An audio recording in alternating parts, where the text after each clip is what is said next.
ഉപരാഷ്ട്രപതി തെരഞ്ഞെടുപ്പിൽ വിജ്ഞാപനം പുറത്തിറങ്ങി. നാമനിർദ്ദേശ പത്രിക സമർപ്പിക്കാനുള്ള അവസാന തീയതി ഓഗസ്റ്റ് 21. ജഗ്ദീപ് ധൻഖർ ഉപരാഷ്ട്രപതി സ്ഥാനം രാജിവെച്ചതിനെ തുടർന്നാണ് ഇപ്പോൾ തെരഞ്ഞെടുപ്പ് നടക്കുന്നത്. വിനീത വിജി ഡൽഹിയിൽ നിന്ന് വിവരങ്ങൾ നൽകാനുണ്ട്. വിനീത, വിവരങ്ങൾ എന്തൊക്കെ?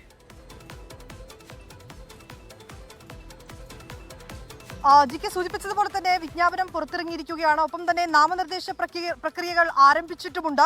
ഈ നാമനിർദ്ദേശ പത്രിക സമർപ്പിക്കാനുള്ള അവസാന തീയതി ഓഗസ്റ്റ് 21. ഓഗസ്റ്റ് 22 ഈ സൂക്ഷ്മ പരിശോധനകൾ ഉണ്ടാകും. നാമനിർദ്ദേശ പത്രിക പിൻവലിക്കാനുള്ള അവസാന തീയതി ഓഗസ്റ്റ് 25. സെപ്റ്റംബർ 9 തെരഞ്ഞെടുപ്പ് നടക്കുക. ഒപ്പം തന്നെ ജഗദീപ് ധൻഖർ രാജിവെച്ചൊഴിഞ്ഞ സ്ഥാനത്തേക്കാണ് ഇപ്പോൾ തെരഞ്ഞെടുപ്പ് നടക്കുന്നത്. ഇതിനോടകം തന്നെ ഈ രാഷ്ട്രീയ പാർട്ടികൾ ചർച്ചകളൊക്കെ തന്നെ ആരംഭിച്ചിട്ടുണ്ട്.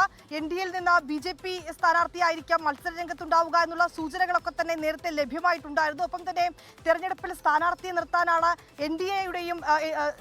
ഇന്ത്യ മുന്നണിയുടെയും തീരുമാനം. ഒരു എല്ലാവർക്കും താല്പര്യമുള്ള ഒരു പൊതു സ്ഥാനാർത്ഥിയെ നിർത്തണമെന്നുള്ളതാണ് TMC നേരത്തെ തന്നെ ആവശ്യപ്പെട്ടിരിക്കുന്നത്. ഇന്ന് വൈകിട്ട് ചേരുന്ന ഇന്ത്യ മുന്നണി യോഗത്തിൽ ഇക്കാര്യം ഉൾപ്പെടെ ചർച്ചയാകുകയും ചെയ്യും. ഇങ്ങനെ രാഷ്ട്രീയ പാർട്ടികൾ ചർച്ചകളൊക്കെ തന്നെ അതിശക്തമായി അവരുടെ ചർച്ചകളും നീക്കങ്ങളും ഒക്കെ തന്നെ ആരംഭിച്ചിട്ടുണ്ട്. ഇതിനിടയിലാണ് ഇപ്പോൾ വിജ്ഞാപനം കൂടി പുറത്തിറങ്ങിയിരിക്കുന്നത്.